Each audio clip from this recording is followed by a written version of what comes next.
our ancestors basically had, I'll say, does not have any records of same-sex marriages. No, I think it was never encouraged at all back then.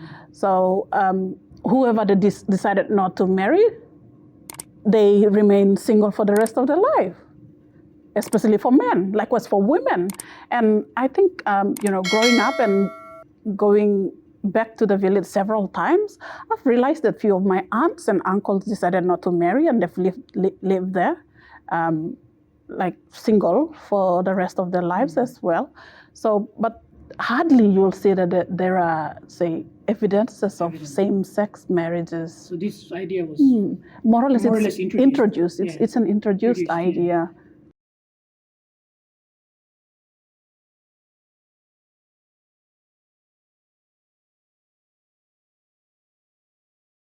So yeah, we go back to looking at some, say, practices of the past, especially our ancestors. One of them is through that initiation ceremony where young boys are taken to the houseman and then taken through the process of rites of passage to be given that status as being a man from boy. That's when you can marry. But prior to that, no, you're just a boy.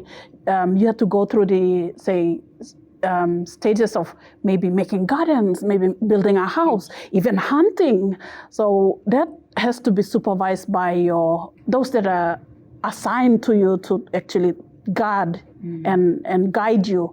So if you do not meet that particular, or if you did not kill maybe a wild boar, a wild pig, or even certain animals that may grant you that status, no, you won't be allowed to marry unless you fulfill those obligations, like making a house or building a house. So initially they'll say, if you're fit to actually build a house for your mother, then we can see that you're a man now, you can marry. You can go marry now. Yeah, likewise for gardens, if you're not able to go and cut down trees and grow food that can probably sustain your household for another month or so, then you won't be able to marry. Unless you do that, then they'll release you. And you fit man now you can marry. They have certain, say, stages that you had to go through in order for you to be granted that status as being a man or being a woman before you are ready to,